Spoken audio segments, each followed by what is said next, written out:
रोज शंकर के मंदिर में प्रतिदिन जाने वाले को और एक और चीज अपने स्मरण में रहे, अगर शिव के मंदिर नहीं जा सकते तो अपने घर में जो शिवलिंग है उस पर जल चढ़ाओ। और यदि आप अपने शंकर के घर में शिवलिंग पर भी जल नहीं चढ़ा पा रहे हो तो किसी बेलपत्री का वृक्ष हो, उस वृक्ष के नीचे भी जल चढ़ाओ। और कभी मौका मिल जाए, कभी भगवान शंकर की बड़ी करुणा हो जाए, भगवान शंकर की बड़ी उदारता हो जाए, भगवान शंकर की बड़ी कृपा हो जाए, बड़ी कृपा हो जाए,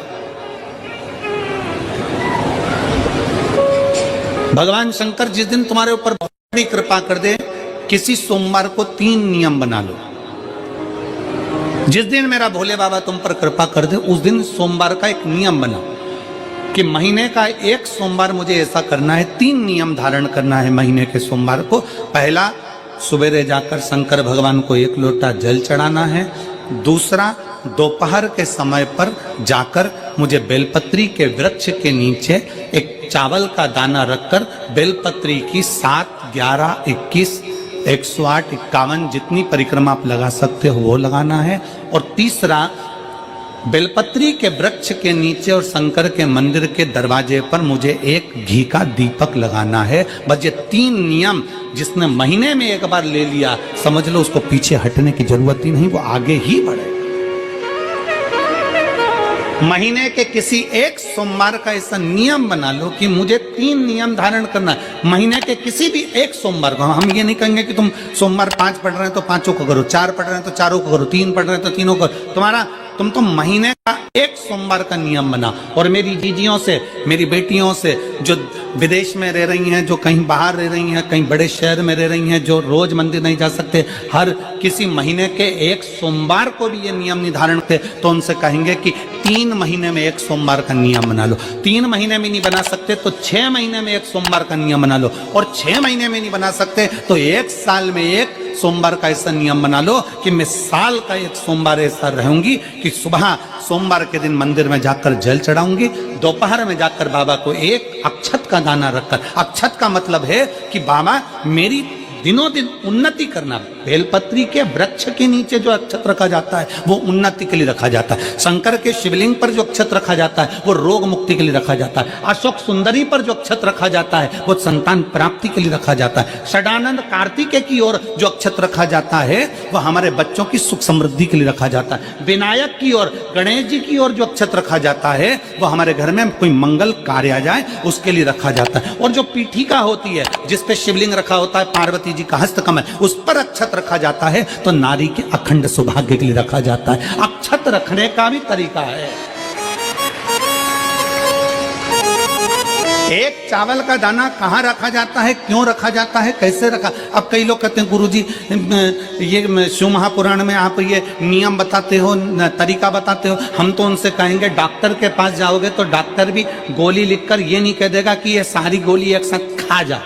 डॉक्टर भी कहेगा ये गोली सुबह खाना है, ये गोली शाम को खाना है, ये गोली दोपहर में खाना, ये गोली भूखे रहकर खाना। बोलो सही है कि गलत है? ये रात्रि को खाना खाने के बाद खा लेना, ये खाना खाने के पहले, ये नाश्ते के पहले। और सुनो, ये दवाई, ये वाली पीछे वाली जो दवाई लो ना इसको दूध से लेना, ये वाली जो दवाई लो ना इसको पानी से लेना। और सुनो, ये डब्बी है इसको पानी में मिलाकर फिर पीना।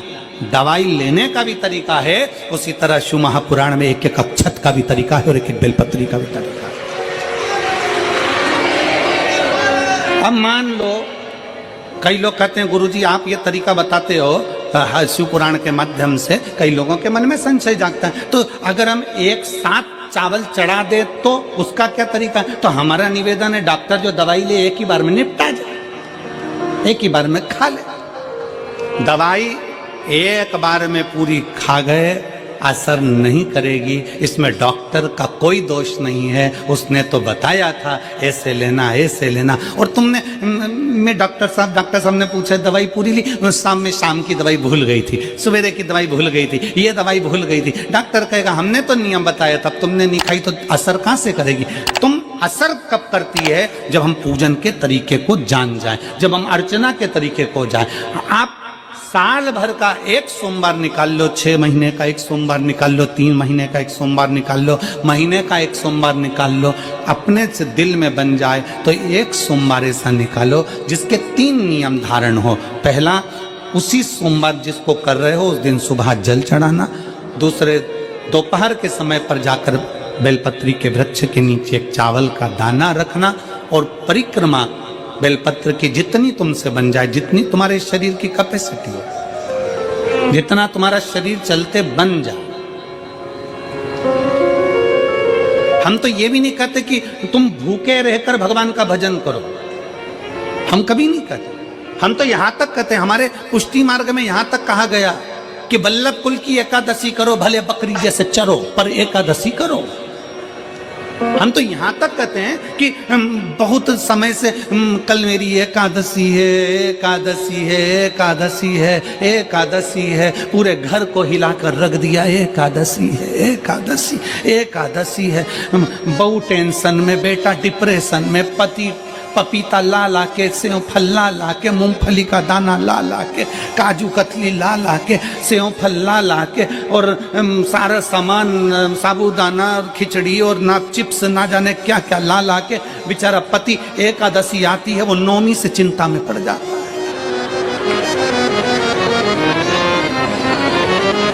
हम तो ये भी नहीं कहते कि तुम व्रत बहुत भारी करो, तुम व्रत उपास भी बहुत बहुत टेंशन वाला करो, ना ना ना।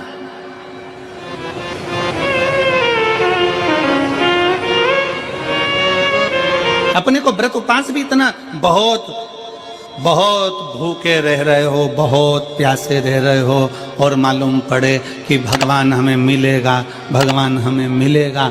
भगवान कहता है कि देख भाई, मैं भी भूखा नहीं रहता, तू भी भूखा मत रहे, मैं भी चकाचक रहता हूँ, तू भी चकाचक रहे, मैं भी अपने। और भगवान शंकर तो ये भी कहते हैं कि अपना परिवार भी मत छोड़ो। मेरे पास में पार्वती भी, एक ही देवता है जो विद फैमिली मंदिर में बैठता है। शंकर जी हैं तो पार्वती जी है, तो गणेश जी हैं, तो कार्तिकेय जी हैं, तो नंदी है, सब मंदिर के अंदर चाहिए। शंकर भगवान अपने पूरे परिवार के साथ। शंकर जी तो ये कहते हैं अकेले तुम क्यों रहते हो। शिव जी की एक बात अपने ध्यान में रखना, कितनी सुंदर बात है शंकर भगवान की, बहुत ध्यान में रखिएगा। आप जोहरी नहीं हो, हीरे को नहीं परख सकते।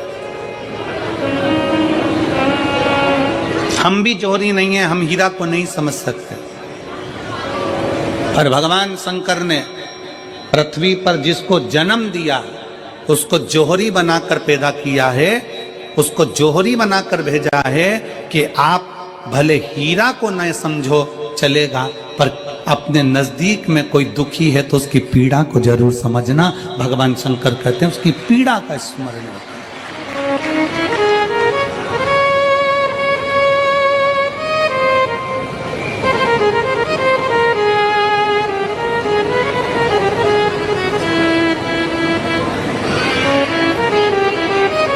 हीरा को समझो ना समझो, पर पीड़ा को जरूर समझिए। किसी के दर्द को जरूर समझिए, किसी के दुख को जरूर समझिए, किसी की तकलीफों को जरूर समझिए। पशुपतिनाथ का व्रत करते हो आप, 16 सोमवार का व्रत करते हो आप, संकट सोमवार का व्रत करते हो आप, शिवरात्रि का व्रत करते हो, सोमवार की अष्टमी का व्रत करते हो। उन व्रतों में सारे व्रत करो, मना नहीं है, पर उस व्रत में अपना पूर्ण समर्पण परमात्मा के प्रति रखो। केवल खाना छोड़ा है, अन्न छोड़ा है, भोजन छोड़ा है, और दिन में सुबह से लेकर शाम तक 2-3 बार तुमने कुछ ना कुछ पाया है, वो व्रत हो सकता है आपकी दृष्टि में, पर हमारी दृष्टि में व्रत कौन सा है। शिव महापुराण की कथा कहती है कि सुबेरे आपका व्रत चालू हुआ, दूसरे दिन ब्रह्म मुहूर्त तक जो आपका व्रत आपने रखा है, भगवान का जो व्रत कर रहे हो, उस व्रत में एक बात अपने अंदर उतार कर रखो कि इस दिन मैं अपने मोबाइल का त्याग करती हूँ, पूरे दिन मैं मैसेज नहीं पढ़ूंगी, मैं देखूंगी नहीं, मैं अपशब्द नहीं कहूंगी, मैं जानूंगी नहीं। दूसरा, आज के दिन मेरा व्रत है, आज 1 महीने में, 15 दिन में, 2 दिन में, 20 दिन में मैंने अगर किसी से भी अपशब्द कहा होगा, आड़ा टेढ़ा कहा होगा, तो सबसे पहले आज व्रत वाले दिन मैं उसको सॉरी कहूंगी, क्षमा मांगूंगी और अपने हृदय से लगाने का प्रयास करूंगी। व्रत है, व्रत का तीसरा अंश, आज मेरा व्रत है, मैं आज के दिन किसी को भी अपशब्द नहीं बोलूंगी, किसी के लिए आड़ा तड़ा नहीं बोलूंगा। आज जितना बन सकेगा मैं सात्विक जीवन जीऊंगा। चौथा, आज मेरा व्रत है, आज के दिन मैं झूठ नहीं बोलूंगी, ना झूठ बोलूंगा सुबह से लेकर शाम तक। और पांचवा, आज व्रत वाला दिन है, जितना फलार मैं करूंगी उसका पैसा जोड़ूंगी कि 15 रुपए का मैंने साबुदाना खाया, 10 रुपए का बटाटा खाया, ये खाया वो खाया, सारा हिसाब लगाकर 55, 60, 70 रुपए जितने होते हैं उसमें से एक अंश निकालकर मैं उसका एक भाग किसी गौशाला में जाकर गाय को चारा जरूर दूंगी। आपका व्रत, आपकी साधना, आपका तप, आपका बल, आप कैसा कर रहे हैं? केवल भूखे रहने पर भगवत पद की प्राप्ति नहीं होती। शिव महापुराण की कथा कहती है कि भूखे रहने से भगवान की प्राप्ति नहीं होती। शिव पुराण की कथा कहती है भगवान को पाने की भूख बढ़ाने से भगवान की प्राप्ति होती है। भीतर से परमात्मा को पाने की भूख बढ़ाइए, भगवान को पाने की भूख बढ़ाओ भीतर से।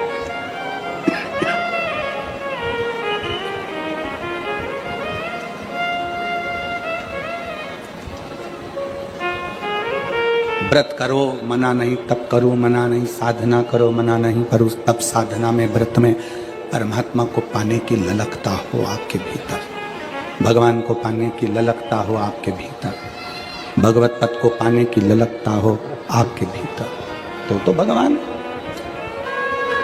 हाँ, पुराण की कथा एक बड़ी सुंदर बात कहती है, व्रत आप करते हो, उपास आप करते हो, नियम आप लेते हो, पूरा किसको करना पड़ता है? तुम्हें नहीं। व्रत आप करते हो, उपास आप करते हो, नियम आप लेते हो और पूरा देवदिन करते हैं, भगवान शंकर करते हो। बस इतना जरूर याद रखें कि जैसे कुछ प्राप्त हो भी गया तो शिव को धन्यवाद देकर शंकर के दरवाजे पर जाते रहना, यह हमारा कर्तव्य है।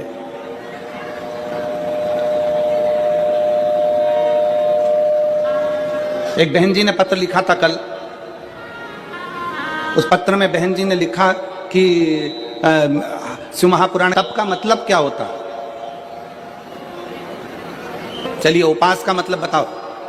खाना छोड़ देना व्रत नहीं है, दूसरे का धन छुड़ाकर खाना छोड़ देना व्रत है। शिक्षा दे देना, किसी को चिकित्सा की जरूरत है उसकी चिकित्सा में थोड़ा सा धन लगा देना,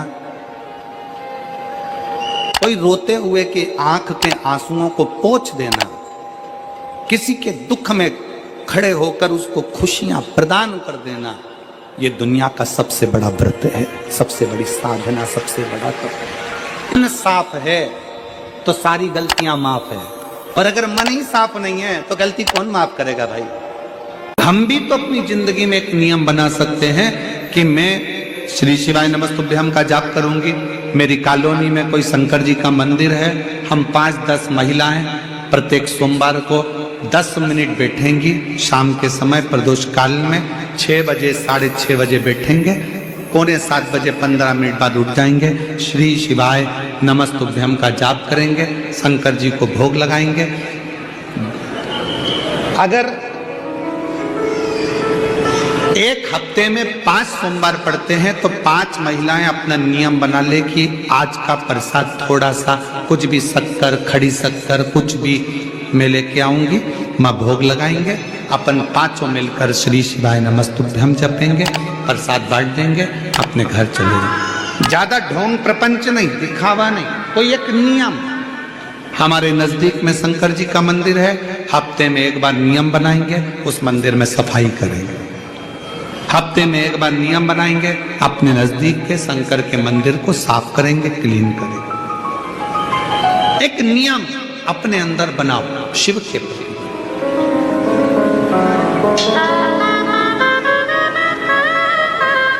अपने भीतर जब हम नियम बना लेते हैं कि श्री शिवाय नमस्तुभ्यम जपना है, शिव को एक लोटा जल चढ़ाना है, शंकर की आराधना करना है, तो शिव हमारे लिए भी कोई ना कोई नियम जरूर बनाते हैं और हमारा कल्याण जरूर करते हैं। एक नियम बना, इस कथा को सुना, तुम्हारे पति को फल प्राप्त हो।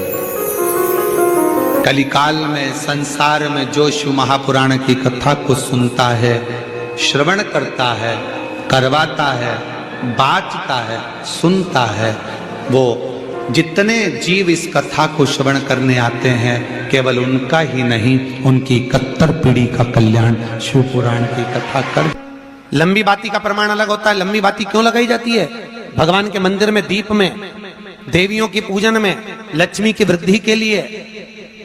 कौन से देवता क्या लंबी बत्ती लगती है और कौन से देवता क्या गोल बत्ती लगती है, उसका भी प्रमाण वर्णन। किसी देवी की पूजन करो तो लंबी बत्ती आती है, कुल देवता की पूजन करो तो लंबी बत्ती आती है, किसी मंदिर में किसी देवता को लगाने जाओ तो गोल बत्ती लगती है, उसका भी प्रमाण है। लंबी बत्ती जहां लगाई है, अगर लक्ष्मी के सामने लगाई है तो लक्ष्मी की लंबाई बढ़ती है, लक्ष्मी की वृद्धि बढ़ती है। अगर कुल देवता के नाम की लगाई है तो वंश की वृद्धि होती है। इसलिए हमारे यहाँ अमावस्या पूनम को जो पाटे वाटे भराते हैं उसमें गोल बत्ती नहीं लंबी लगाई जाती है, जिससे हमारा वंश बढ़े। नवरात्रि में देवी जी की जो बाती लगाई जाती है वो लंबी लगाई जाती है, गोल नहीं। क्यों? क्योंकि जिससे माँ हम पर कृपा बना कर रखे, हमारा वंश खूब बढ़े, हमारे यहाँ लक्ष्मी की वृद्धि हो। स्थिर बाती, गोल बाती लगाई जाती है ब्रह्मा के मंदिर में, इंद्र के मंदिर में, देवता के मंदिर में। तुलसी के सम्मुख में लंबी बाती नहीं लगती, तुलसी के सम्मुख में गोल बाती लगाई जाती है महाराज, जिससे स्थिरता का भाव केंद्रित। स्थिर क्या पहन कर निकल रहे हो, उसमें आपकी भी एक जवाबदारी बनती है, आपकी भी एक जवाबदारी।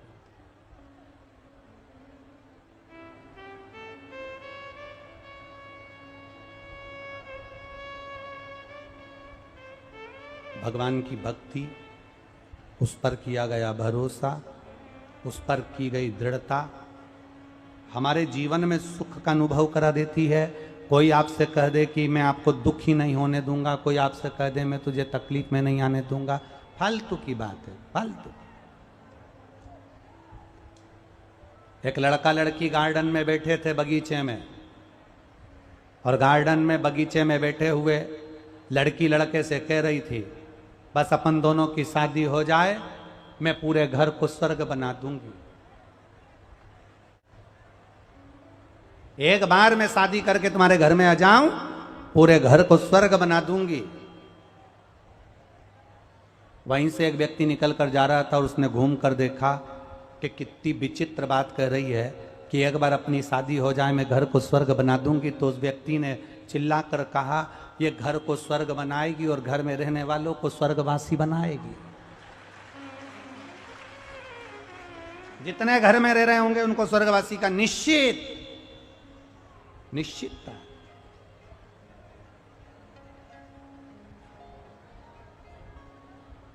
क्या ना करा, शिव तत्व कह रहा, आपको कुछ नहीं आता, आप महादेव से कह दो मुझे नहीं आता। आपको कुछ नहीं आता, आप महादेव से कह दो हमें नहीं आता। कई लोग हमसे ही कह देते हैं, गुरुजी आप कह देते हो कि सब हमने ये नहीं पढ़ा, हमने वो नहीं पढ़ा, हम संस्कृत नहीं जाने, हम ये नहीं जाने, हम वो नहीं जाने। तो ये बात बताने की क्या, इसको छुपा के रख लिया करो ना। लोग पूछे कि समय तुम्हें आता है, कह दिया करो आ गया। तो कोई पूछे तुम्हें आता है तो आ गया। क्यों झूठ बोले? सत्यम शिवम सुंदरम। अपनी जिंदगी को जितनी साफ होकर जियोगे, अपनी जिंदगी को जितनी निर्मलता के साथ जियोगे। एक लड़की अपने पति से कह दे मेरे को सब बनाना आता है, सब बनाना आता है, सब बनाना आता है, सब बनाना आता है, और मालूम पड़े बनाना आता है, बनाना आता है कह देती है, और मालूम पड़े शादी करके ससुराल में आ जाए और इतने में सास ने कह दिया बेटा आइसक्रीम बनाना आता है? हाँ मम्मी आता है, बना दे जरा आइसक्रीम। और वो आइसक्रीम बनाने बैठी और अपने अटैची में से पुस्तक निकाल के लाई, और पुस्तक में लिखा था 2 किलो दूध को धीमी आंच में गैस पे रखकर हिलाओ।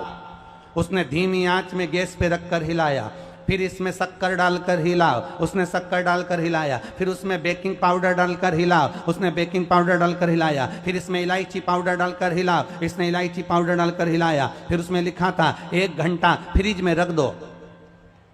बस उसने वही की वही करा, पूरा वैसा के वैसा ही करा। 1 घंटा फ्रिज में रखो। 1 घंटे के बाद सास फ्रिज खोलने गई। जो फ्रिज खोला तो बहू को आवाज लगाया, बेटा इधर आ। हाँ मां। सिर पर पल्लू रख के बहू आ गई। हाँ मम्मी क्या हो गया? बेटा ये मंदिर के घंटे को फ्रिज के अंदर किसने रखा? मंदिर के घंटे को फ्रिज में किसने रखा? बहू कहती है मम्मी मैंने रखा। तुमने क्यों रखा? क्योंकि किताब में लिखा था 1 घंटा फ्रिज में रखो, किताब में लिखा। रखना क्या था फ्रिज के अंदर? अरे बोलो जम के, वो जो घोल बनाया था आइसक्रीम का, उसको 1 घंटा फ्रिज में रखना था, पर बहू ने मंदिर का घंटा खोल के फ्रिज में रख दिया। 1 घंटा फ्रिज में रख।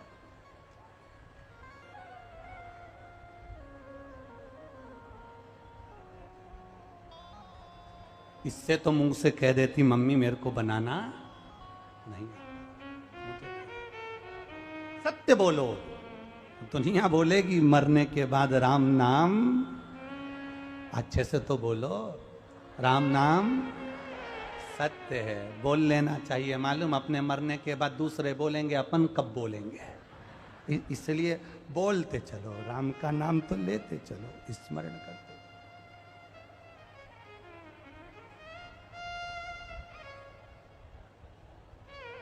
शिव नाम लेते हुए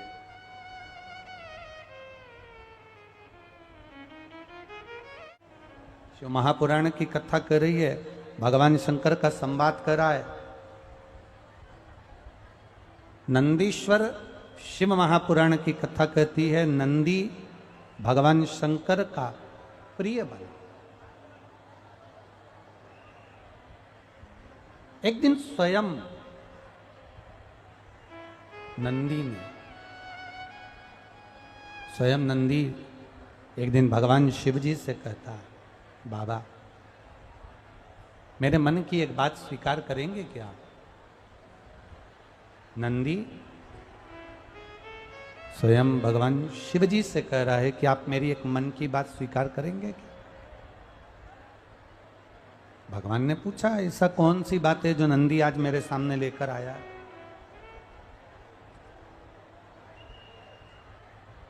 आखिर ऐसी कौन सी बात है जो नंदी के हृदय में है और वो मुझे बोलना चाहता है, मुझे कहना चाहता है?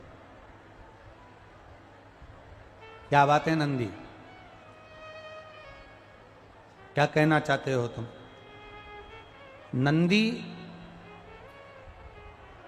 बहुत सुंदर था, बहुत सुंदर। शिलाद मुनि का जो पुत्र था वो इतना सुंदर, क्योंकि मेरे ओघड़दानी मेरे शंकर भगवान इतने सुंदर हैं, इतने सुंदर हैं कि दुनिया के लोग